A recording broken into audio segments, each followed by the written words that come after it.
Thank you, councillors. We are now live for our meeting Thursday the 24th of July 2025. And as the start of our meeting, we need to have a motion to bring councillors Flannery and councillors Carter in via Teams. Thank you, councillor Cameron, so moved. Seconded, councillor Butler got there first. Sorry, councillor McGrath.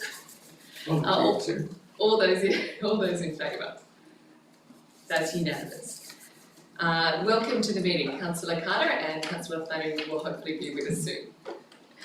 All right, I'll just remind everyone that this meeting is being webcast and that those in attendance should refrain from making any defamatory statements, and also a reminder to the gallery that the use of a recording device is a breach of the Code of Meeting Practice, and anyone contravening or attempting to contravene will be expelled from the meeting.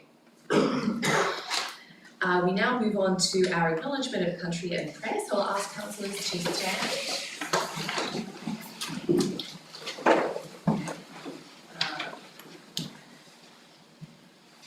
Yass Valley Council recognises the Ngunnawal people, the traditional custodians of the land, water and sky. We pay our respect to their elders, past, present and future emerging leaders. We extend our respect to other Aboriginal and Torres Strait Islander people who live in the Yass Valley local government area.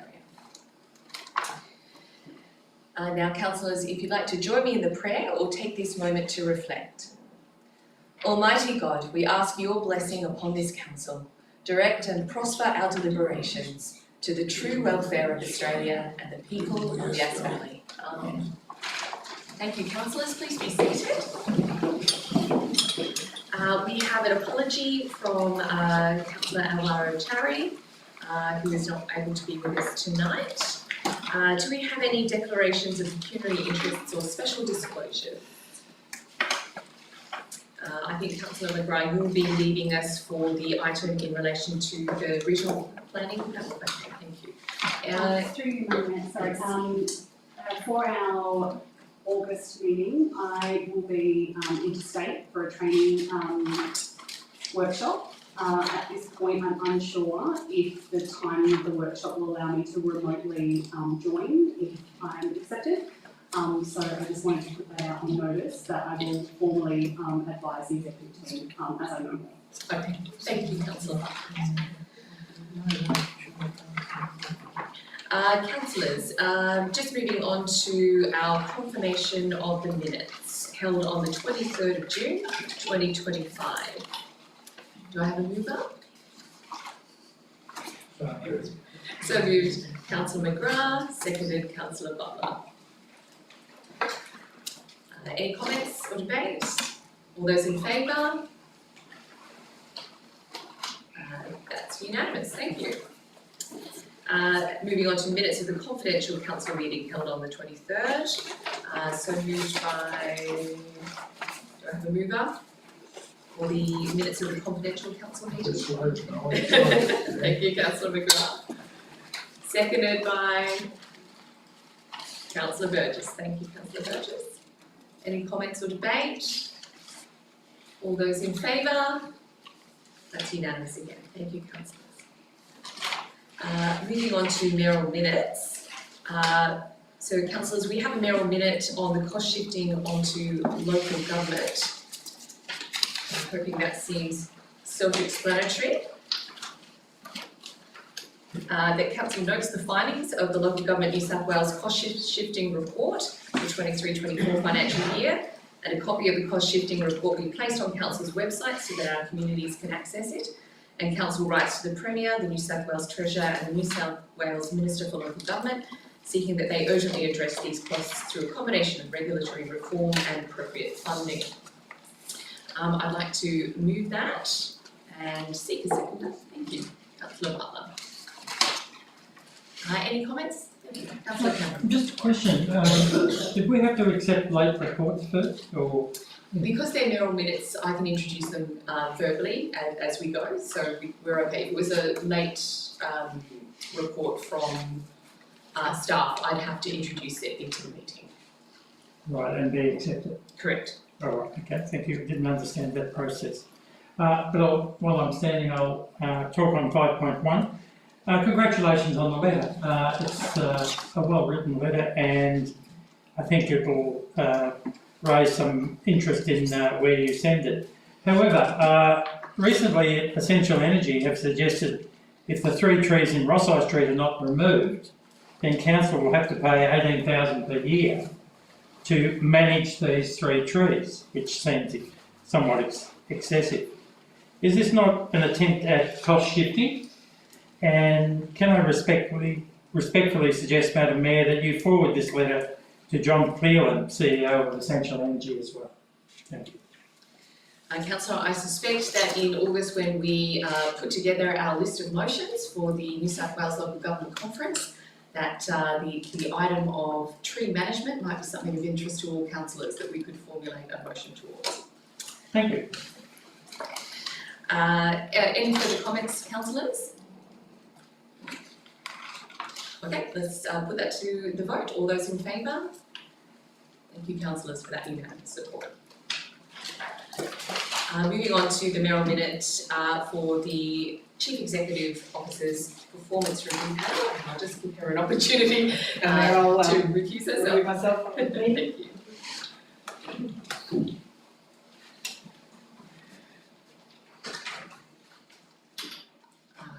Just give me a moment,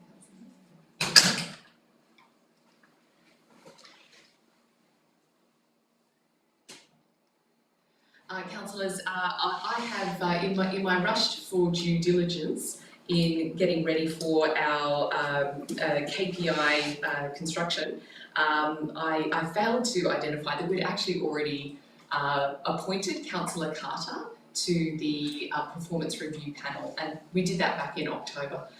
A lot's happened since October, so if I could just plead forgiveness there, I'd like to withdraw that mayoral minute and put forward an alternate that is hopefully up on the screen. And I'll read it out loud. So item 1 essentially remains the same except for the fact we note that Councillor Carter, who is Council's representative as per the 24th of October 24 Council resolution, is included, and 1 councillor nominated by the Chief Executive Officer. That will happen at a later date. 2, that we note that the Chief Executive Officer's nominated councillor on the Chief Executive Officer's performance review panel will be determined by the CEO at a later date. 3, that delegate to the Chief Executive Officer's performance review panel the full responsibility for CEO performance management, including discussions about performance, any actions that should be taken, and the determination of the new performance agreement. I would like to note that that doesn't preclude councillors' normal ability to access that panel and give suggestions. So that's that is still your right as councillors to approach the panel members. And 4, that we note the Chief Executive Officer's performance review panel will be developing the new CEO's performance agreement in consultation with the CEO for council's further consideration in closed session at the August council meeting. I'll just give you a moment to review that, if we could have that on the screen. Does the item 4 fit on the screen at the same time? There we go, thank you so much.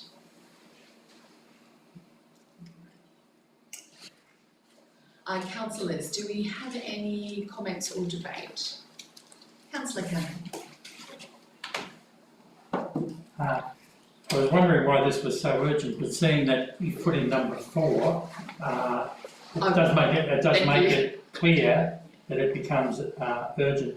I was just looking at the Office of Local Government Guidelines, where it suggests that panel members should be trained in the performance management of the General Managers. And also it says, prior to the annual review, which is a fair way off, ensure all councillors have been trained in performance management of the General Manager, using General Manager or CEO. That involves quite a lot of training. I'm sort of asking what action and who will be responsible to ensure that this training is undertaken. Councillor Cameron, I would suggest we include a dot point 5, that the Mayor initiates all required procurement of training so that all councillors on the selection panel and general councillors are suitably Trained up. trained up. What's the word? Qualified. Suitably Trained. suitably trained. That will do nicely. Thank you.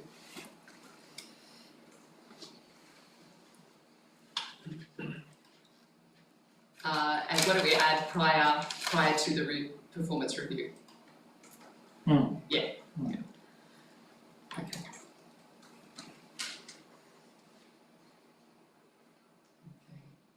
So I'll just read out that final document, point 5. It is, the Mayor initiates all required procurement of training so that all councillors on the selection panel are suitably trained prior to the performance review. Noting that initiating isn't actually doing the procurement process itself. Is that clear? Is that coming through? Okay. All right. Councillor Carter.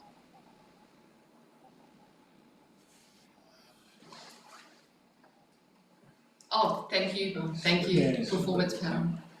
Whoops. Someone else. Very good. Councillor Cameron,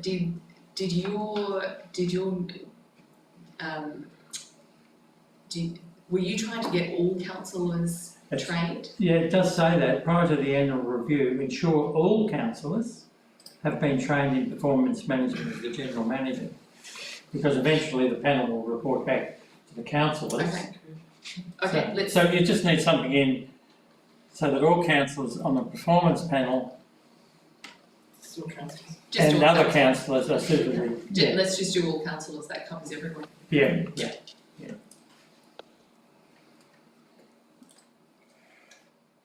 Councillor Carter, was that a hand up? Okay, all right. Councillor, thank you for that amendment. Councillor Cameron, that's excellent. Any other comments, questions? All right, let's put this to the vote. All those in favour? So carried unanimously, thank you.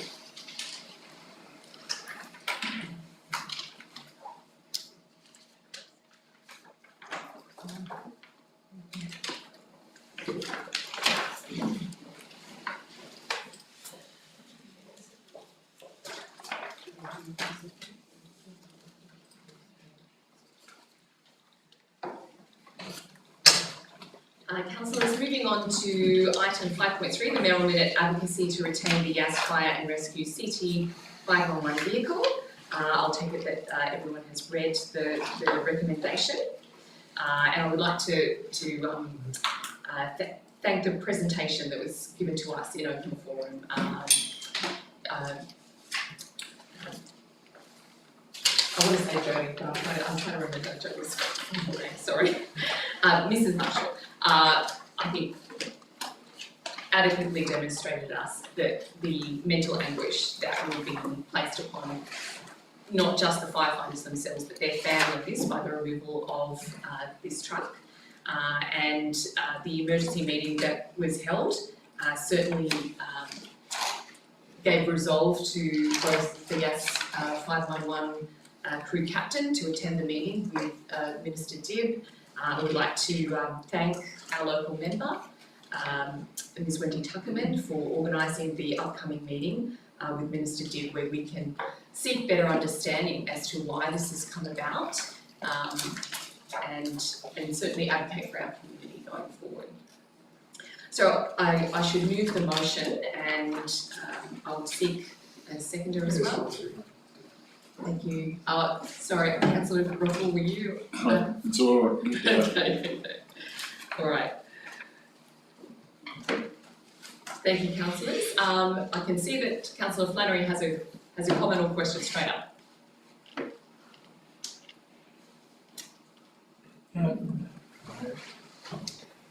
Okay, I have expressed it during the open forum, but I do think we need a bit more rigour around to investigate under what basis was a decision made or proposed to remove the vehicle. we definitely understand the needs, but we should do some, heavy statistics, not heavy, but just firm statistics on why we need this vehicle, because without that, we're just being emotive. And so as much as we all feel and understand and recognise how important it is, I think it's also really important to have some really clear, crisp facts, which I don't feel the motion actually has. It talks about all the things that the vehicle attends to, but not how we should challenge the assumptions made. Thank you, Councillor Flannery. I will do my due diligence. I'm aware of where I can actually secure the data that I think you're referring to.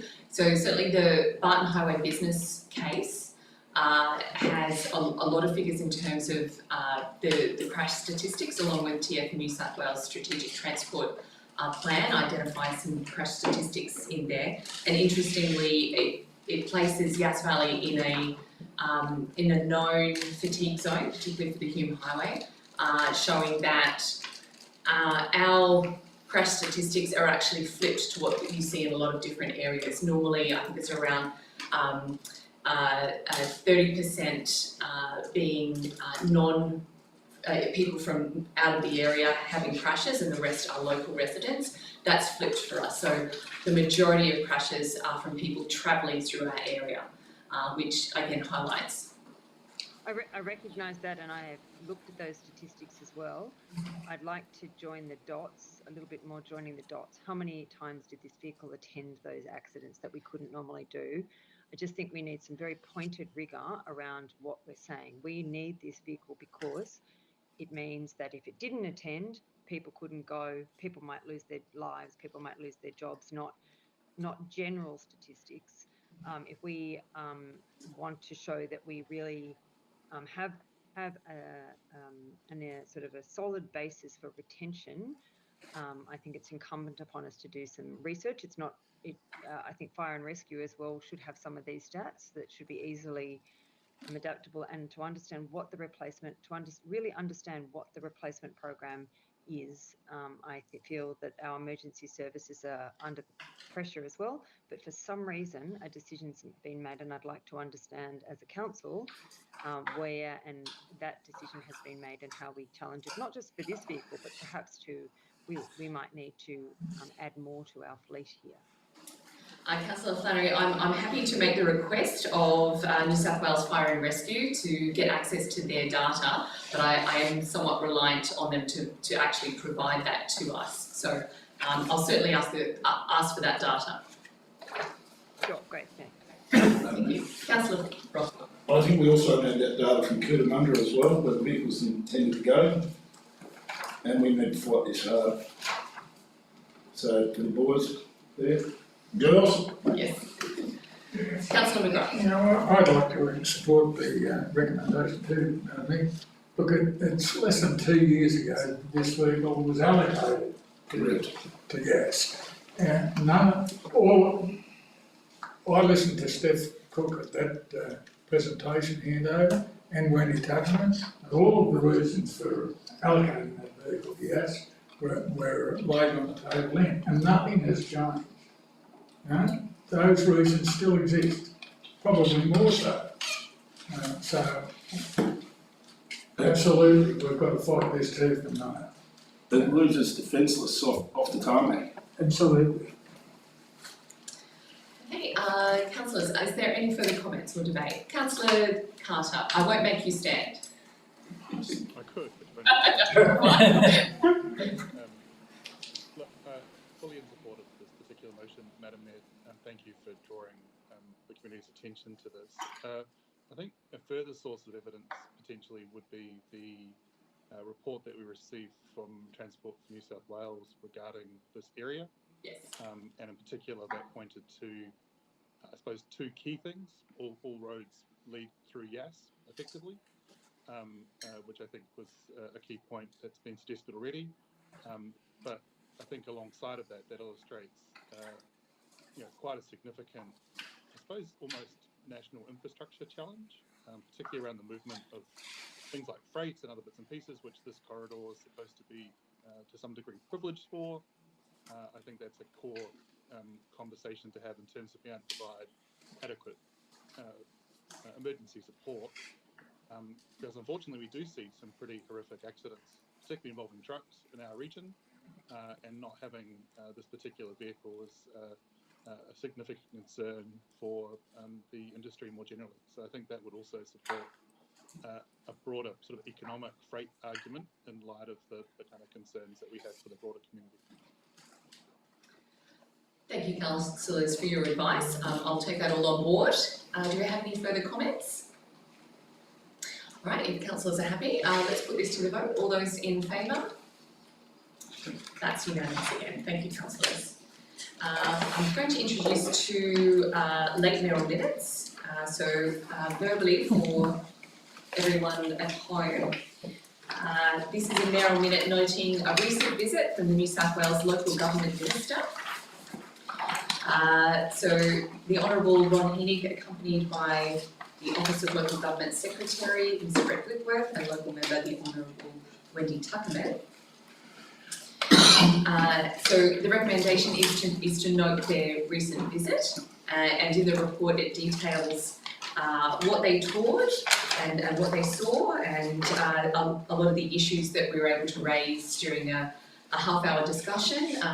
We were certain to take the Minister through the current building into our very tight meeting space and go through some details there, as well as taking through to what will be the new meeting spaces in the Crago Mill. So I commend that mayoral minute to you and seek a seconder. Thank you, Councillor Roswell. Councillors, do we have any comments or questions? Let's put it up. Sorry, Councillor Flannery, was that a question? I'll just get you to unmute yourself. Okay, Yes. I'm just going to unmute myself.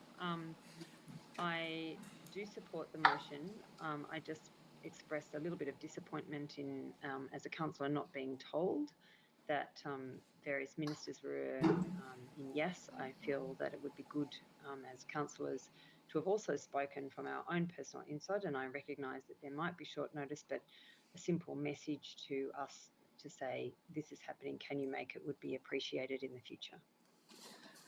Thank you, Councillor Flannery. I do note the last minute nature of his visit, and next time we will be very quick off the mark to send you an email. From our perspective, we knew Mr. Whitworth would be visiting the CEO on her request regarding another matter, and then we were alerted that the Minister may be accompanying, but we weren't told why, and we weren't told that it was for sure. As history has unfolded, we now know that they were on their way to Cootamundra Gundagai to announce the wonderful demerger of those two councils. So, but yes, I recognise all of that, and I understand everyone's time impositions. But as a member of the Yass Business Chamber and the Marchmont Trust and the Aged Care Board, occasionally at very short notice, like 10-15 minutes, a quick phone call, are you available to meet, would greatly assist in the future. So if we could just try to improve the communication, I would feel that I was part of a council that was inclusive of all the council members, or more inclusive of all the council members. thank you, Councillor Flannery. So noted. All those in, any further comments? All those in favour of supporting that mayoral minute? That's unanimous. Thank you, councillors. The final mayoral minute is that council notes the success of the Yass Valley Council's motions and summary of attendance at the National General Assembly 2025, noting that we had two motions, not dissimilar to a lot of other councils in terms of financial sustainability and the need to see the federal assistance grants return to 1%, and also our motion putting a spotlight on the need for local government to have access to the national emergency messaging system that's currently being developed by the National Emergency Management Agency. And I'll note that it was an excellent opportunity to learn and I guess meet other councillors from a lot of different areas with sometimes unique challenges themselves, but also interesting to note that we're facing a lot of similar challenges with other councils as well. And I'd just like to thank Councillor Butler and the CEO for their attendance, and also thank you personally for supporting our attendance there. And I commend going forward sending councillors again to the next General Assembly. Councillor Cameron. And don't forget Councillor Cherry went to the regional meeting. Oh, thank you, yes. And But you did have that in the report. yes, Right. thank you. Can I just make a comment that I think that particular meeting, being close in Canberra, is one that we should always attend. And I think there was an attitude in the previous council against conferences and things like that, but they can be extremely beneficial. And if we can get a range of people going to them, I think it is all to the benefit. Councillor Butler, do you want to talk to that? Okay, thank you. All right, if there's no further questions or comments, we'll put a vote to that, support of that mayoral minute. All those in favour? That's unanimous. Thank you, councillors. Moving on to item 6.1, the development application number DA 240159, distribution battery energy storage system, 3 Turton Place, Murray Bateman. Councillors, at the previous opportunity for council to look at this, we noted that our team would be doing an assessment report, and that will come before us, and we will consider whether or not we wanted to make a submission. Just note that Councillor McGrath has left the room as he will be performing his duties on the regional panel, so I appreciate he hasn't left. So councillors, we actually need to construct our own resolution for this. I have a recommended motion to put to you, noting that it is a work in progress and we may need to go into a committee of the whole to refine it. So they're just making sure that we've got the motion that I put forward for the committee of the whole.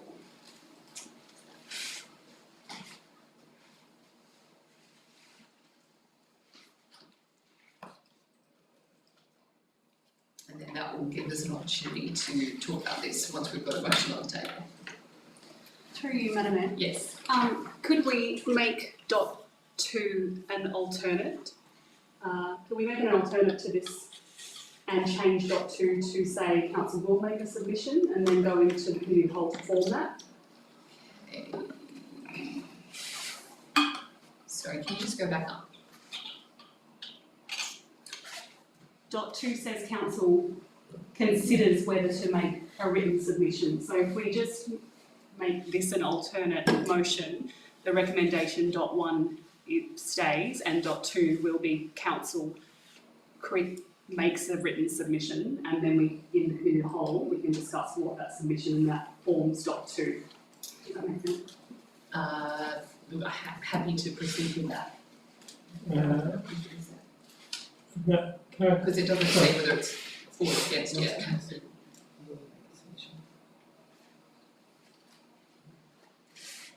Would you like to see what the proposal I have gone for is?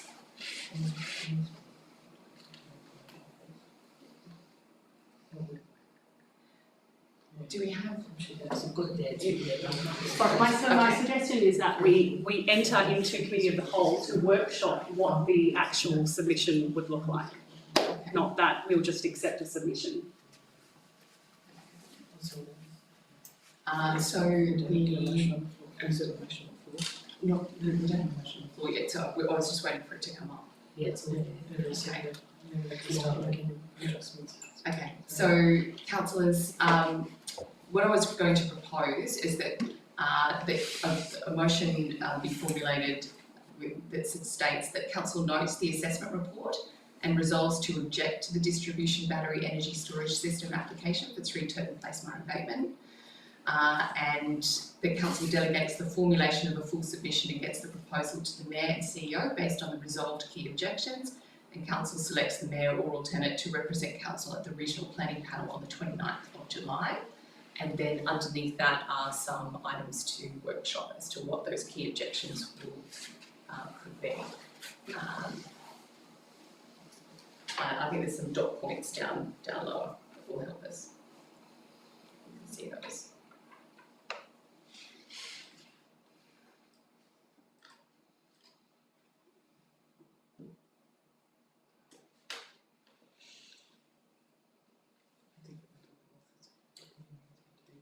Yeah, it's meant to be a dot point. Okay. So this is a motion to get us into debate or the committee of the whole. So if I have a seconder, we can start. I can second that. Thank you, Councillor Flannery. So moved by Jones and Flannery. And if I could ask Councillor Butler, are you happy to move us into a committee of the whole? Sure. Okay. I'm just ducking down for 1 second, so I'm still here. I'm just ducking. And I'll ask us to set a timer of 15 minutes for the committee of the whole, just to provide a little bit of urgency for us to move with this. Okay, so a seconder for moving into committee of the whole. So moved Councillor Councillor Butler and Councillor Rothwell. Councillors, we are now in a committee of the whole, so you may remain seated. Councillors, I'm just plugging my computer in, so if you see a few little movements, I'm just struggling with trying to get the power to work, but so you'll see me flash in and out while I grab my charger. Councillor Flannery, I have a lot of sympathy for this situation, don't worry. All right, councillors, reading through some of the submissions, it was very clear to me that the land use conflict is quite significant. This is in the direct, if you were to put a triangle shape around this, it's bang smack in the middle of the Murray Bateman Winery Trail. Council has just, and along with the state government's help, committed $2 million towards the winery trail.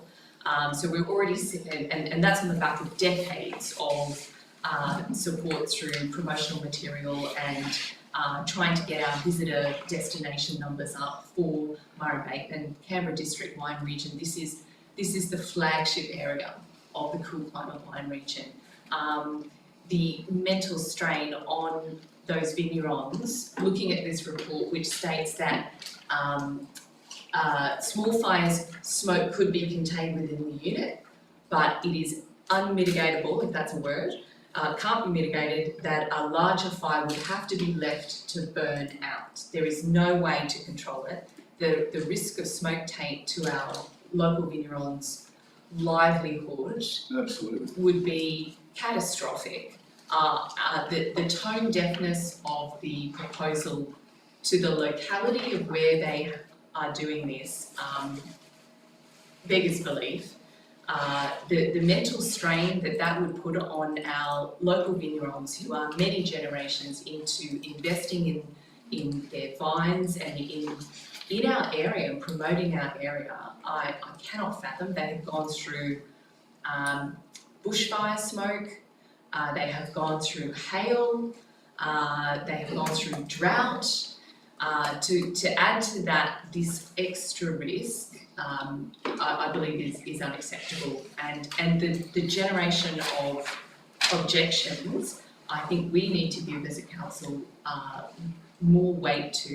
If this had been a regular DA for a house, it would have triggered a couple of forums already, given the number of objections. So I commend the list of the reasons to object. I can't really detail all in the 5 minutes that we've got each to talk about this, but Among them, just the conflict with our established vineyard and agritourism industry is top of my mind, along with the poor neighbours of this who would have to put up with the hum. I have solar panels on my own house. I didn't realise that just the inverter on that would make 2 of my own home's rooms unlivable, the noise that it generates. So put that in context of a massive amount of batteries in what is small lot residential, rural residential area, does concern me in terms of its impact on our community's mental health. Councillors, that's my 2 volts worth. I'll open up the floor to any other councillors who'd like to speak to this issue as we draw together what the objections would be. I agree wholeheartedly with what you said. I don't think those lithium-ion batteries can be put out once they catch fire. They've got to burn out. And that's a terrible risk to have in a community like that. So in the key objections for the mental health of our community, the best fire risk and management and the risks such as smoke taint are up high in those objections that I've listed in the bottom of that resolution. Is there anything that we want brought to the top of that list that's further down than you think it should be? I'll put end of life decommissioning concerns in there, but at the very end, but that doesn't necessarily need to be at the very bottom. Just one point, Yes. with that 4th dot point, direct conflict with LAP DCP, I think you pointed out quite clearly that in regard to the DCP, it doesn't really address that issue of this type of operation, which I think is really interesting and really important. So I don't think you can say it's in direct conflict with the DCP. I think you have to leave that out. But in terms of the setback, sorry to interrupt you, Councillor, Yeah. but in terms of the setback, it can't achieve the setback of what would be a normal house or village cottage, for example. Oh, I don't disagree with that, but I think It's only the state instrument that's allowing it. So under the DCP, this wouldn't be allowable. You couldn't position a building at that yeah, but the price. argument would be that it's not a cottage and it's something totally different, and therefore it's outside the scope. So I just think leave the DCP out. I think it's really important that we do come up to a stage soon where the DCP will be looked at again and revised, and I think that's a major thing to put in. Yeah. So I'll just leave that out. I think the mental health there, Jasmine, you know, if you've got a young family or any family living near that and that thing catches fire and your kids are breathing that smoke in, or your wife, you know, it's going to worry you all the time, isn't it? Look, Councillor Cameron, I might seek some advice from the CEO in regards to the DCP. And I know that you might be right. I just want to double check that we need to remove that. Through you, Madam Mayor, I'd like to further direct the question through to either the interim or acting director of planning or our senior planner, Jeremy, to answer. Yeah, well, I'm happy to answer that one. I think you're right, Adrian. So yes, there's a setback that applies in the DCP, but it is for houses and outbuildings. Yeah. There's no clear setback that would apply for this type of development. That's one of the issues that we've had with the assessment on it. We do have a running list at the moment with the DCP with a few things that need to be looked at, and this is now certainly on it to be looked at again. Right. Good. So, just for my clarification, if we're saying that the DCP is one of the areas that this needs to be considered, therefore there's no land use conflict, then it has to be or must be compatible with the rural land uses. So if that's the case, shouldn't it be assessed with the same controls that apply to intensive agricultural or rural industries? So isn't it inconsistent and opportunistic to actually disregard the DCP while simultaneously claiming that the development is compatible with the rural setting? And I think that's part of the problem. So I think certainly you could look to apply those controls. I think the applicants done an assessment against some of those controls. We have as well in the assessment report. But then when you actually read what the control says and where it applies, it's just not that development type. So I think also a lot of the principles are probably good in that control. Just whether it actually applies in the first instance is the problem. Okay, look, I do acknowledge that the SEP overrides our LEP and DCP where there is a conflict, but if we stated that there is no conflict and that it is a compatible land use, aren't we trying to have it both ways on this?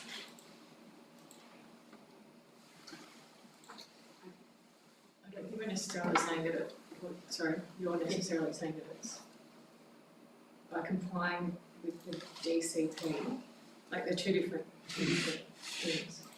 So you can say that it's non-compliant or compliant with the DCP, it's very unclear. But I think you can also say that it's incompatible with the, so it may comply with the DCP, it doesn't necessarily mean that it's compatible. Okay, so we could change it to it's in direct conflict with the LEP and is incompatible with our DCP.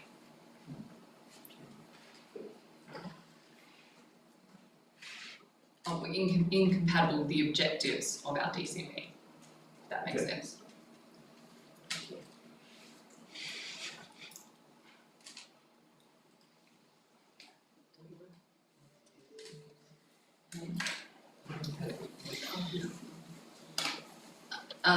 So noting the lack of genuine community engagement, 12 months has been a long time for this proponent to come up with a solution to things like the reflective material, which is listed in our in this report, which as unresolved. And I'm quite disappointed that they haven't come to the table with options to say that yes, we could create a mural on it, so that a bush mural, for example, so that it could try and blend in, or something to suggest that they would try and mitigate their impact.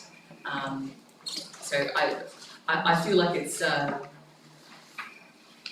we don't seem to have a genuine feedback loop on that community engagement that I would have expected for something that is going to the regional planning. Councillor Butler too. No, I like this drafted submission. And I think what you've said is correct. I think the lack of genuine community engagement is a huge concern. And I don't think that as a council we should be encouraging developers into our region that aren't willing to collaborate and listen to what the community's concerns are. So I think we should be towing a hard line on that as well. So we're not making room for developers to come in here if you're not going to listen and work with our community. I agree with Councillor Butler. I think the lack of genuine community engagement, I think, is one of the major points that we should be really making. I went to the meeting with over there. It was unbelievably bad in response to the questions that were being asked. It was really poor, and I don't think they weren't really listening. And then they tried to talk to me afterwards privately, and I thought, I didn't think that was that good. Thank you, Councillor Cameron. I'll just switch over to our online councillors. Councillor Carter. Yeah, thank you, Madam Mayor. I mean, I think we shouldn't be allowing developers to use things like the Southern Regional Planning Forum as a kind of way to get around process to some degree. We would expect any developer to understand their local community and meet with them and discuss. And I think using this as a shorthand way to sort of say just because it's a lot of money, to me doesn't seem to be an appropriate way to understand a commitment to Yass Valley more generally. So fully supportive of the wording so far developed by those in the room. Thanks very much. Thank you, Councillor Carter. Councillor Flannery. Just unmute. Okay. I'm sorry. I echo the sentiment. I feel that we need to be really clear about compatibility, having things like murals and things all sniff around the edges, but compatibility with land use and preserving businesses that do take a long time to establish and have now established their businesses and gone through very difficult times are really what makes our community. So I fully support the motion. Thank you, Councillor Flannery. Just noting that we are probably, have we got a timeline? 15 minutes? Okay, we've got 3 minutes. Councillor Burgess, did you want to I speak? just support that. I think you've done right in Okay. I think it's the right decision. I appreciate your support, Councillor Burgess. Any further comments before or suggestions? The only other thing that I could think of was in terms of cumulative impact of how this might change our region, noting that each DA is assessed on its own merits, and this is the test case for our region. This is the first BESS project that we'll be assessing. So I just note that might be something we need to look at with our settlement strategy going forward. So I think this probably deals with the motion, with the DA before us, but there is a bigger picture that we're going to have to address quite rapidly, given the amount of energy projects looking to get a foothold in Yass Valley. Okay, councillors, if there's no other commentary or suggestions, I just need a recommendation to bring this to council as we come out. So thank you, Councillor Cameron. And a seconder for the recommendation. Thank you, Councillor Burgess. That this is the recommendation we'll bring to the council meeting when we resume. All those in favour? That's unanimous. Thank you, councillors. Now we need to come out of our committee of the whole, so we move to Councillor Burgess and Councillor Butler. All those in favour of coming out of committee of the whole? That's unanimous. Okay, councillors, we are now back in our council meeting of 24th of July. We have a recommendation from our committee of the whole to adopt the motion as it appears. I don't think we made a single change, is that correct? It's not bad for a motion put together pretty late in the game. Okay. So we now have a recommendation before us to debate. Do we have any speakers for the motion? Through you, Madam Mayor. So now with dot point 2, as I was saying before, it's still stating that council considers whether to make the submission. So is this now where we need to amend that?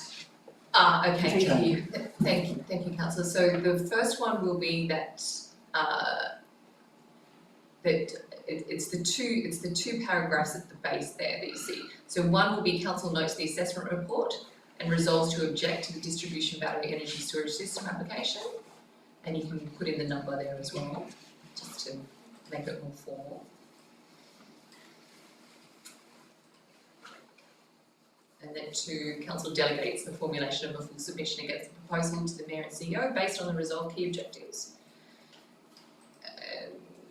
Council selects the Mayor or alternate. So I just wanted to check if Councillor Carter wanted to go into bat with me or not, given his experience in this field. Thank you, Madam Mayor.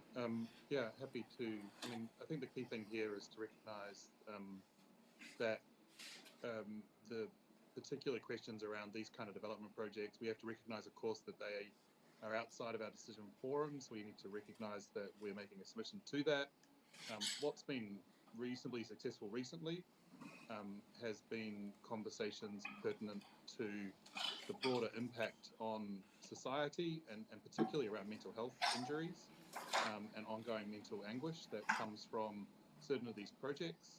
And we can certainly see from a number of the submissions from affected bodies here, affected persons, businesses, the like, that there clearly is that impact being demonstrated. And we have to act as a group to bring that to the attention in this submission, and I think that's very much what's being messaged here. So happy to support in any forum in any way we can to continue to make that argument on behalf of our community here. Thank you, Councillor Carter. So I might just put in there Councillor Carter as well into the motion there, where Council selects the Mayor and Councillor Carter to represent Council. I just want to double check on your availability on the 29th of July.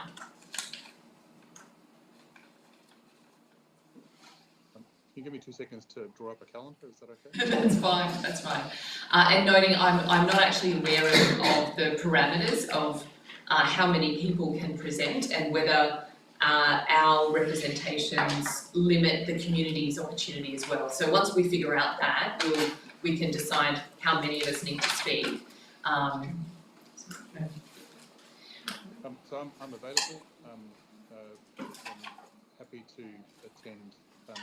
Well, I need confirmation of timing for in person, but certainly if there's an online component, I believe it's all online. So I'm that would work fine for me. okay. Thank you, Councillor Carter. Councillors, we have a motion before us. Do we have any other comments for or against? Okay, let's put the motion. All those in favour? That's unanimous. Thank you, councillors. Moving on to item. Oh, sorry, yes, thank you. One motion.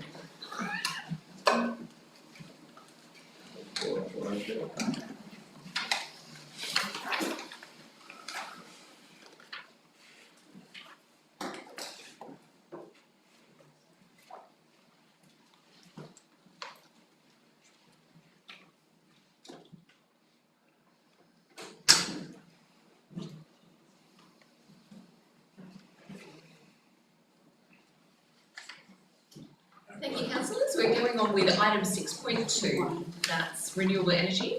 And the recommendation before us is that the information presented detailing the renewable energy projects in the Yass Valley be noted.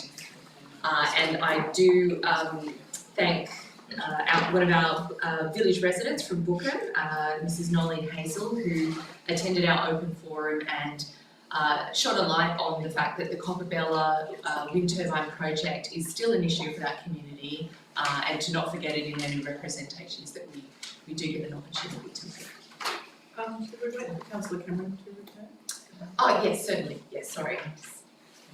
May I take this opportunity for a bathroom break as well? Yes, councillors, we will take pause for a moment.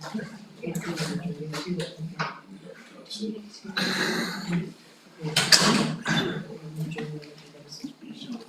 okay. Councillors, just noting we have 1, 2, 3, 4, 5. We have enough to actually do a motion to adjourn the meeting for a maximum of 10 minutes, but notwithstanding we can return if that be five minutes. Or can I have a mover for that? So moved Councillor McGrath, seconded Councillor Rothwell. All those in favour? That's unanimous. Of Councillors McGrath, Jones, Burgess, Rothwell and Flannery, and I think Councillor Carter. Yes, absolutely, thank you. So we'll just adjourn for that 10 minutes. Thank you, councillors.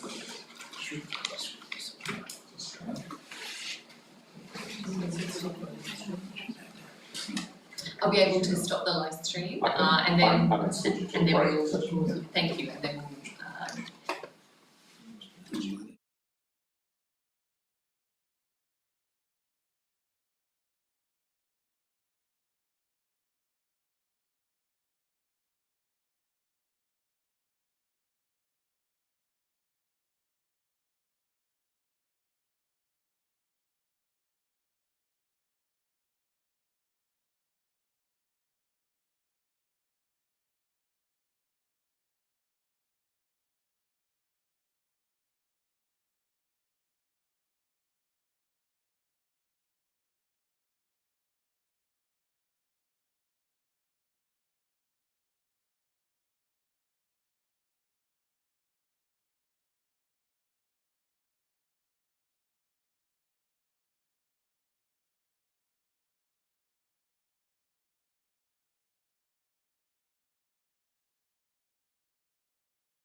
Yeah, just resuming. Okay, so we're doing okay, terrific, just checking.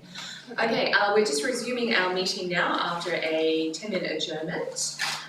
Councillors, before us, we have item 6.2, which was information requested at the last meeting, and the recommendation is that the information presented in the report detailing renewable energy projects in Yass Valley be noted. I'd like to include, with the addition of the Saddle Top project from Squadron, which is another project which has come up and come to my attention just since the last council meeting. So what category, sorry, So, certainly. what category does it come under?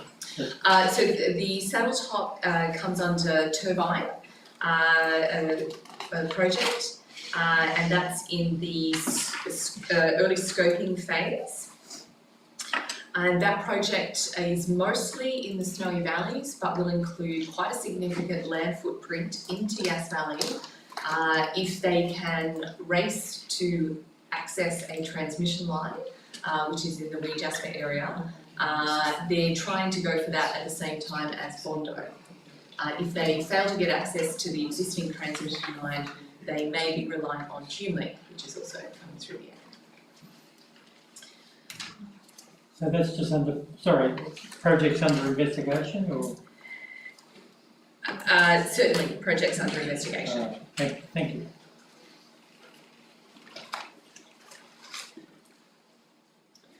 Councillors, do we have any comments? I'll ask this question through the CEO, just because I'm not sure who to direct it to. But in terms of the Yass Solar, Perry Street Yass that was withdrawn, did we get any reasons as to why they withdrew? That was a hotly contested project, so I think it's important for the community to know why they withdrew and if they're just, resharpening their tools and they're going to come back, or. Yeah, through you, Madam Mayor. I don't believe we really know the reason as to why that company has decided to withdraw. Okay, thank you. Councillor Butler, I suspect that it may return in some other iteration of a BESS project, but until we see the company actually put forward a proposal and start community engagement, we're yet to know exactly what's going to happen in that space. Councillors, do we have any comments regarding the report?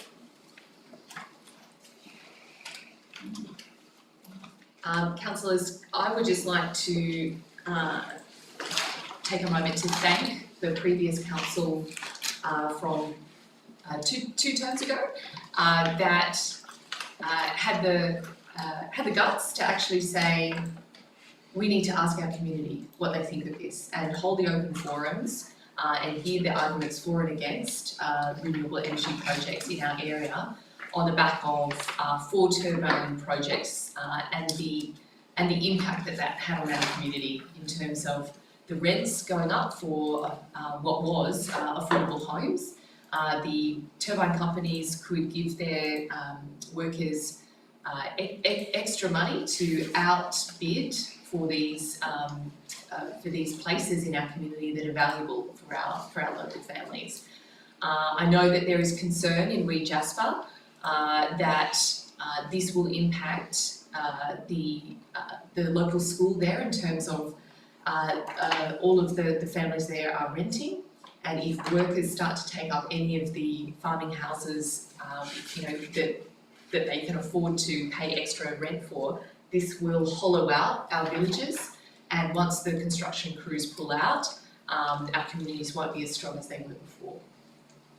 I'm concerned that while we have a policy in place that states, notwithstanding the merits of individual projects, that we're at capacity, that this is not being observed by either the companies, and I'm worried that if we don't make a stand on this issue to the state government, that the state government will override us, given that the state planning and environmental measurements don't protect villages and towns' amenity, and it only protects cities, metropolitan cities and regional cities.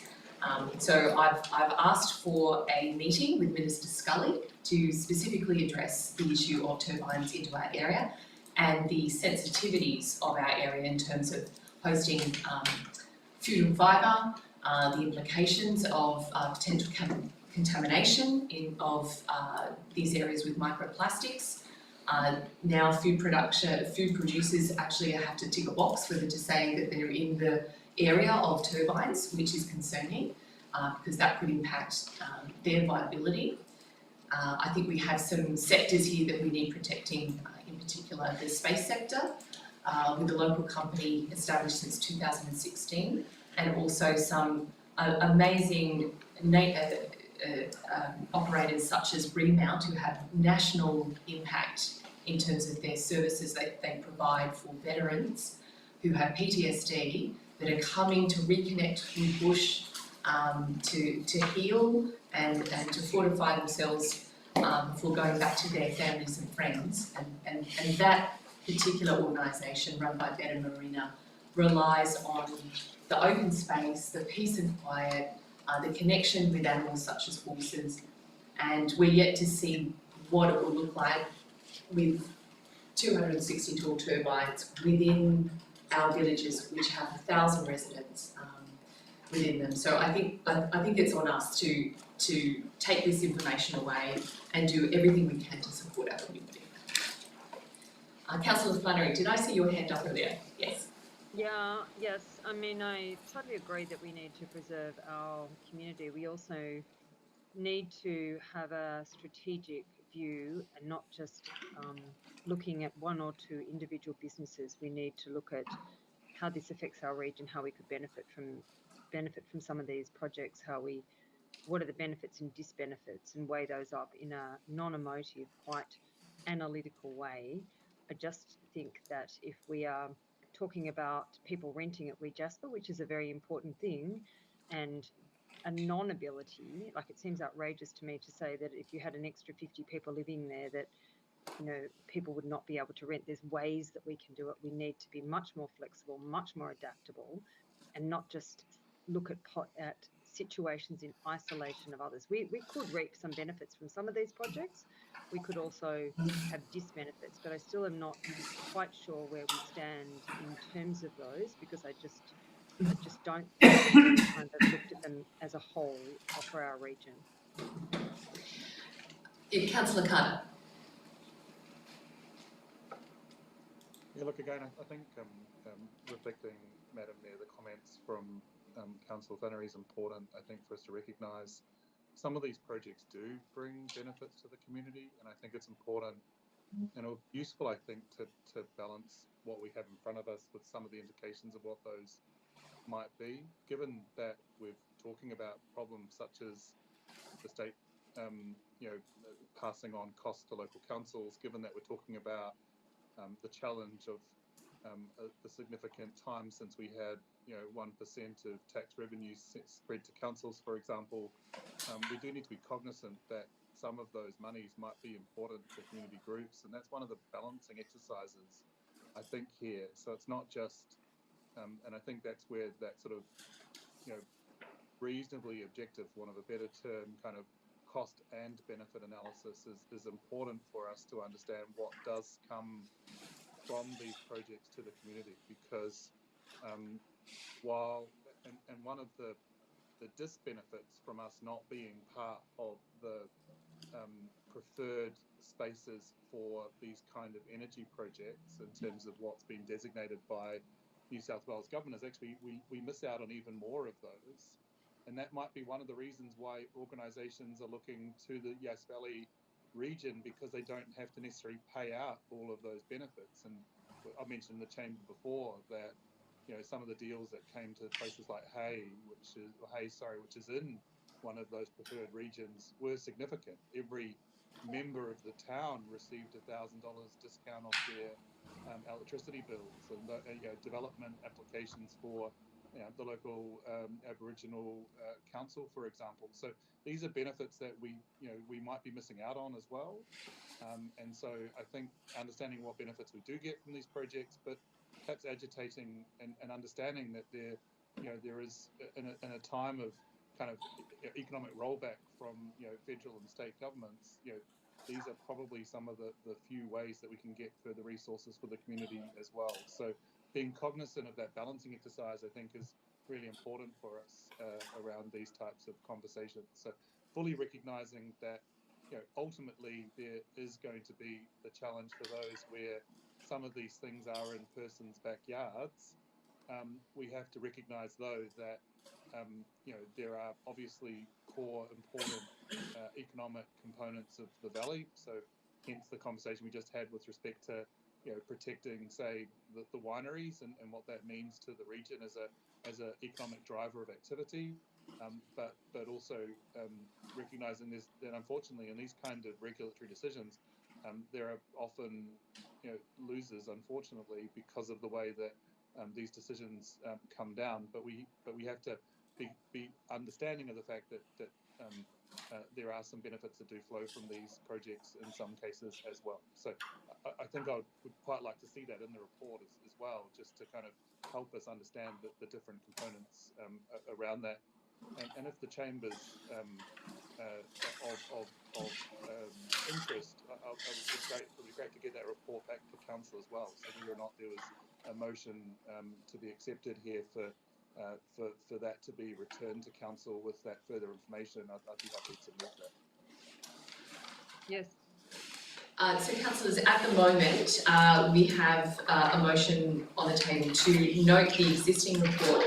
I'd have to seek advice from the CEO in terms of the current resources that we have to do any further work, and I might actually also lean into the opportunities that we might have to seek out Regional Development Australia, our local branch, that I believe might be doing some work in this space already, particularly on community engagement of these projects outside of RESs that they were intending to bring to the state government imminently. Yeah, through you, Madam Mayor.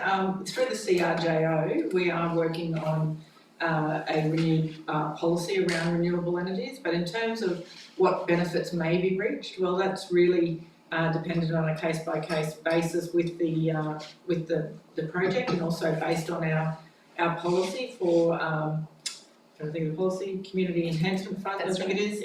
As part of that. So we'll be looking to look at that from a CRJO perspective and coming up with a regional solution.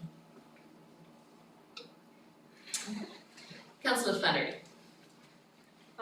If we're doing financial modelling as part of our roadmap to improve our financial situation and looking at all our levers, and I recognise your point, Madam Mayor, about do we have the resources available? We have indicated we will look at all the options open to us. So I think it is incumbent on us to think about some of these projects in a way that in an analytical way that says, what could this bring to the community as part of our financial, environmental and social models, not as an isolated, oh, we'll have to run off and do this.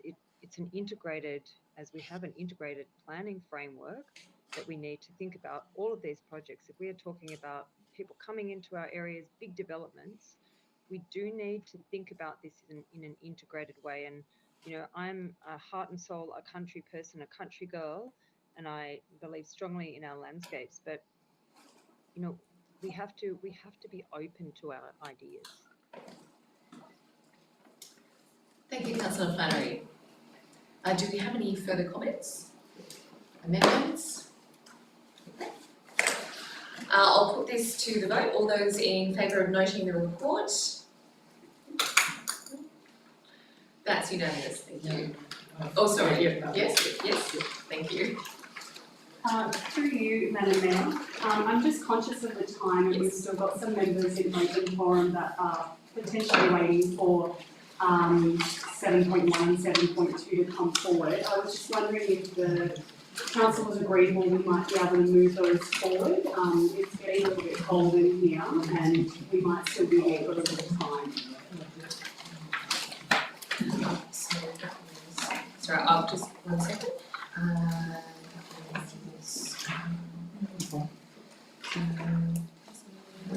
McGrath.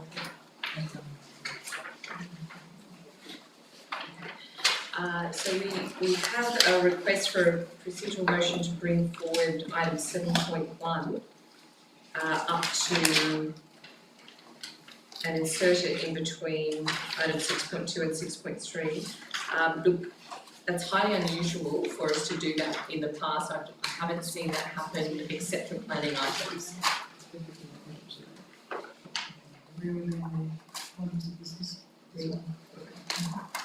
Alright, Councillor Butler, you've got a procedural motion to bring item 7.1 to in between item 6.2 and 6.3. Do we have a seconder?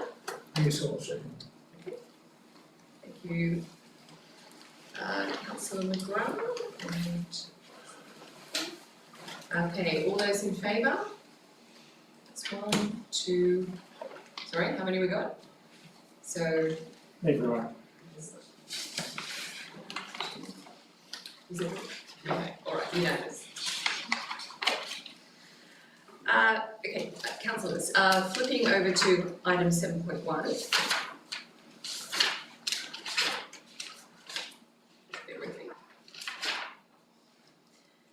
We have a motion before us. Councillor Cameron, would you like to take the floor? Oh, well, he needs to state his motion. Right? You need to state your motion before someone can second it. Oh, right, sorry, close it up, so that everyone will have it open. It's up on the screen. Oh, right, that there be a moratorium on all tree removals by Yass Valley Council and its contractors until the tree management policy referred to in integrated planning and reporting documents in our current climate change action plan is passed by Yass Valley Council at a future meeting. Okay, councillors, there's a motion before you. Do we have a seconder? I'll second it for the purpose of discussion. Okay? So moved, Councillor Cameron, seconded by Councillor Brown. Thank you, Councillor You McGrath. have the floor. Thank you. Okay, look, we are aware that this is in some ways a fairly dramatic motion to cut back on tree removals. I think we'd be aware that there has been a situation in Rosyth Street in regard to the 3 trees that are planned to be brought down. I've also mentioned that one tree has already gone before that in front of the Masonic Centre, and that went down without any fanfare, without any consultation, I believe, and as far as I was concerned, I didn't think that was a very good way to proceed. And then all of a sudden we found that another 3 in a row of 5 trees was going to go. So that would leave, as you travel up Rosyth Street, which is a broad avenue with a large number of trees on both sides, there's only one on this particular side, on the left-hand side. And I think that's a bit of a shame. I've had a significant number of community members who have expressed concern about the imminent removal of those 3 trees. We've had the Garden Club, and I believe, and I wasn't in attendance, but I had it reported to me by the President that people were very annoyed and upset and really wanted to let Council know that this was not appropriate. Historical Society members have been in contact and have indicated some interesting historical information. Councillor Thane, who was a mayor, got a lot of the plane trees down from through the Botanic Gardens, and then I found that there was another couple of articles posted about tree removal in Coomera Street in 1953. Councillor McGrath, you might remember that. I'm not sure if 53 is A bit before my time. a bit before your time, only just, I believe, like my good self. So, you know, we basically had people saying that. I had 2 experienced Yass Valley councillors say to me, you know, this is not the way to proceed.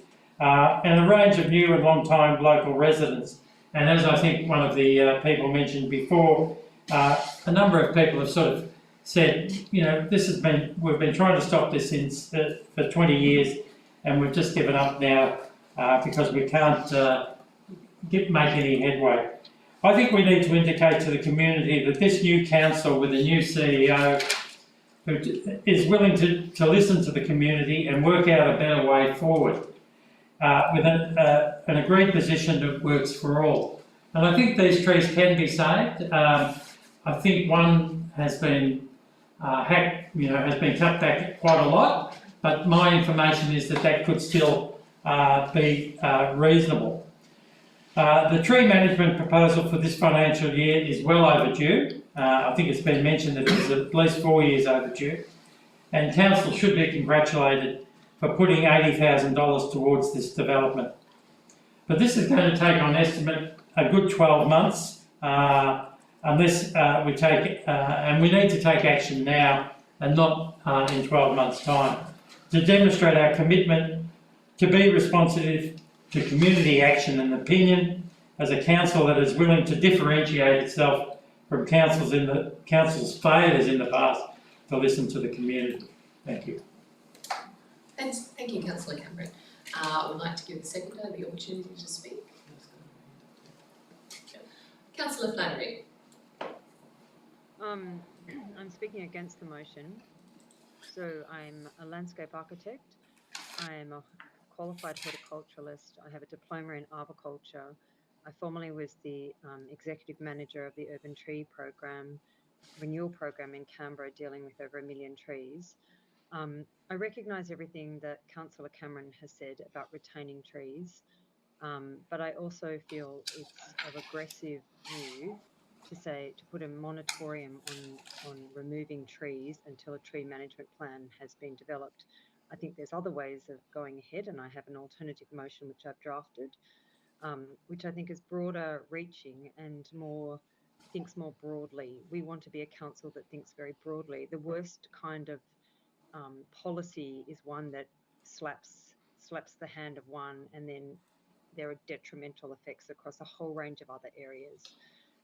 And I strongly urge the councillors to really consider our legal obligation to remove dead and dangerous trees.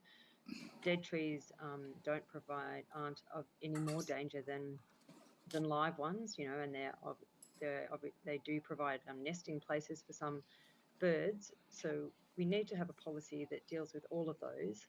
I just don't think that we can step aside from our obligations, and the motion as is will force us into a situation where we really will be caught up in this kind of quandary about when do we get an assessor in? How qualified is that assessor? You know, what are the conditions by which we do it? I think we can put some processes in, and I have developed an alternative motion that looks more broadly at this issue.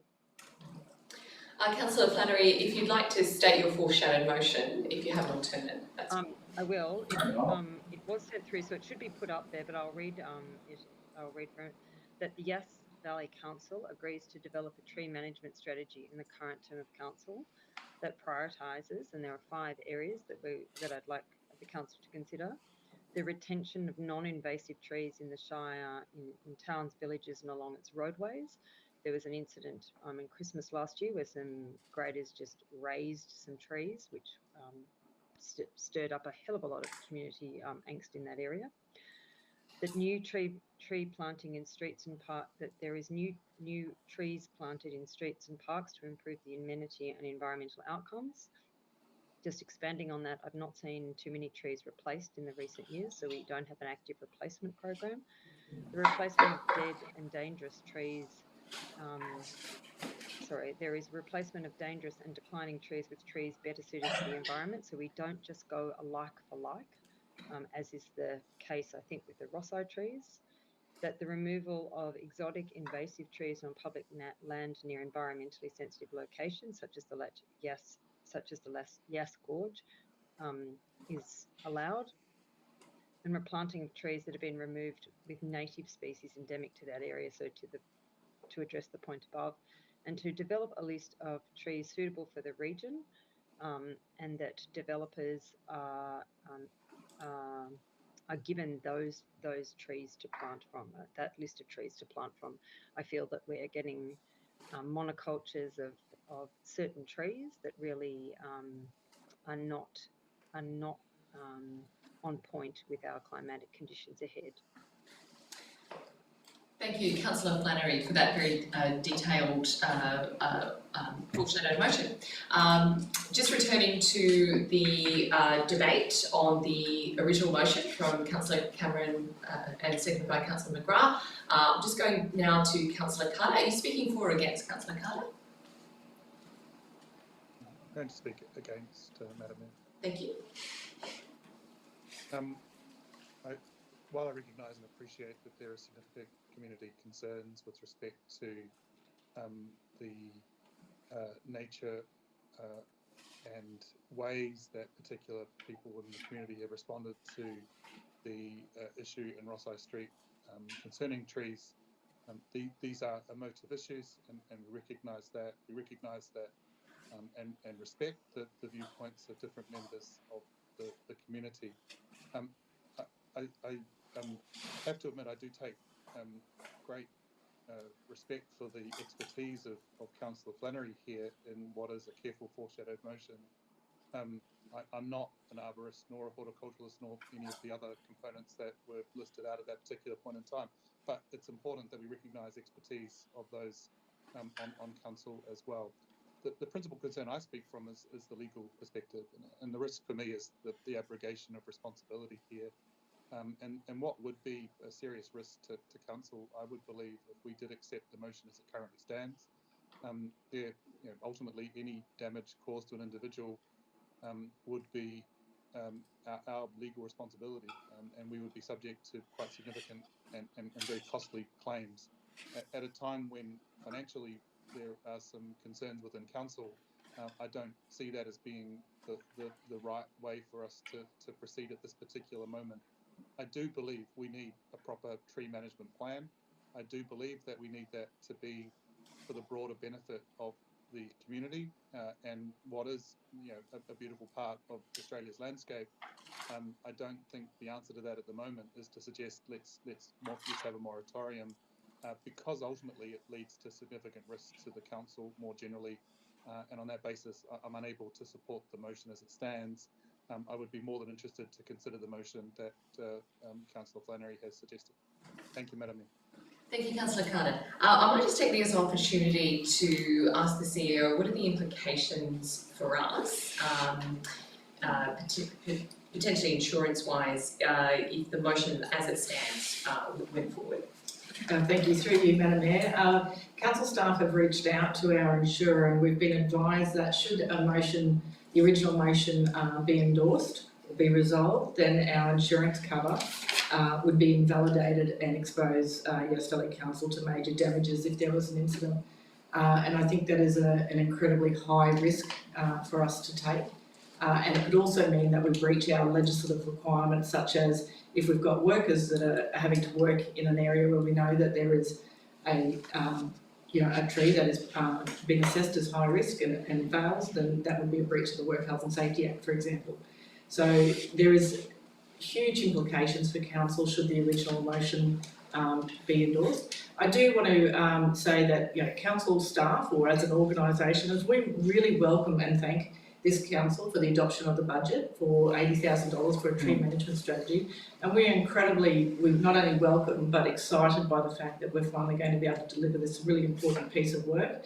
It will give us the guidance that we need to be able to do the best job that we can for council, and we're really excited by that. I'd also like to take the opportunity to thank the Tree Preservation Group, being Chris, Hillary and Meredith, that I met with I think earlier this week. It was a pleasure to speak to the group and to understand their concerns. This afternoon, councillors would have received an email from me saying that we will do a level 5 assessment from an arborist on those trees in Ross High Street, as they have the risk profile has changed somewhat, given that the highest risk tree now is beside the childcare is Reduced. managed and somewhat mitigated. And so, yeah, I would just highlight to councillors the huge implications. I think as Councillor Carter has also, and Councillor Flannery have also highlighted, that would accompany a resolution of this notice of motion as it stands. Councillors, do we have any speakers for the motion? Do we have any further speakers against? Councillor Cameron, you're right to close. No, I'm not closing. I would like to ask a question of the CEO through you. I haven't seen that particular email that has been sent out. Could you just give us a little bit more detail about that, please? Yes, so I sent an email out this afternoon saying that we will, after meeting with the group, as well as, exactly as I said, that the environment or the circumstances have changed given that we've somewhat addressed the highest risk, and that we've got mechanisms in place at the moment, such as barriers around the other 2 trees, that we will be doing a peer review with a qualified or level 5 arborist of the mitigation actions that can be taken on those trees. Okay. I'd like to withdraw my motion then. If that's the case. I'm assuming it is. Councillors have received the email? Yep, I haven't seen it. I'm sorry, Councillor Cameron, because your motion has been put and seconded, Right. it's now the property of council, so we now need to vote on the motion, but you are welcome to vote against it. And that will be. I understand that, but I probably won't. That's okay. A non-vote is a vote against. That's okay. So councillors, we have a motion before us, noting the foreshadow to follow. So I'll put the motion. All those in favour? 1 for. Thank you, Councillor Cameron. And those against? That's Councillors Butler, McGrath, Jones, Burgess, Rothwell, Flannery, and Carter. Thank you, councillors. The motion is lost. We now can deal with the foreshadowed motion. If I could ask Councillor Flannery to, sorry, was that a question, Councillor Carter? It was a second. Oh, sorry. No. Quick off the mark. Okay. Jumping the gun to second. That's okay.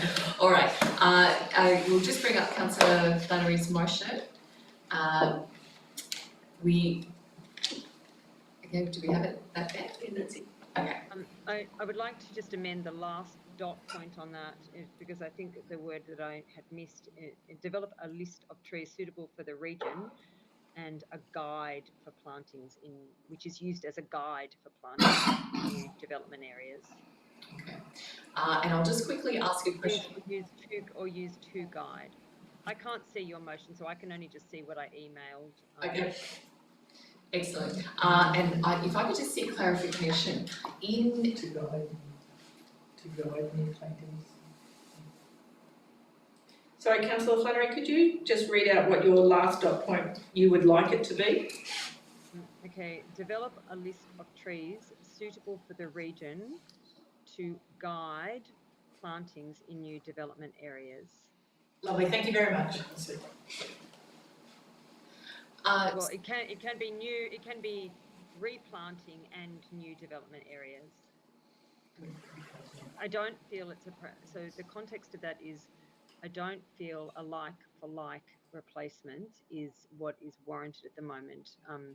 The ACT government has done extensive work on their tree replacement program, and I think as part of cross-border discussions, we could look at some of the work that they have done, which they started 10 or 12, probably about 15 years ago.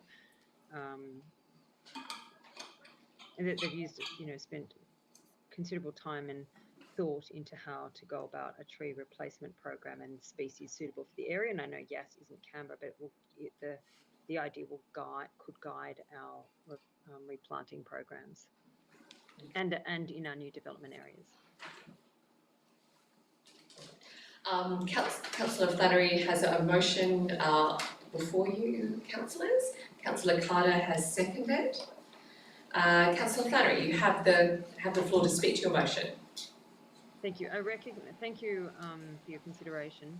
I recognise that council has dedicated $80,000, which is a really significant amount of money for our council, particularly in the financial times that it's in.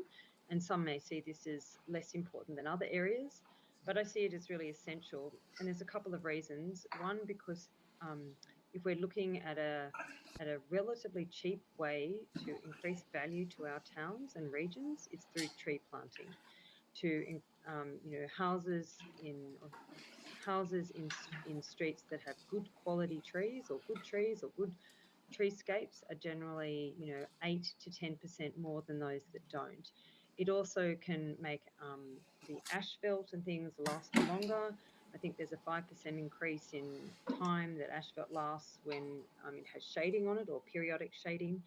I know there are negative impacts of trees, but the benefits of them far outweigh the negative ones. So I'm really appreciative that the council recognises that.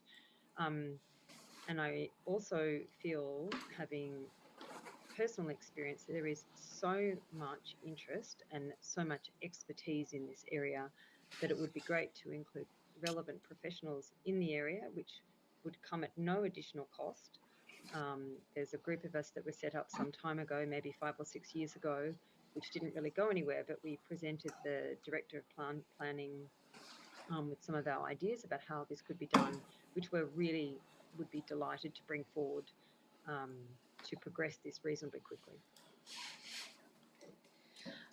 Councillors, noting that we are attempting to be an outward focusing council going forward and seeking community engagement whenever possible.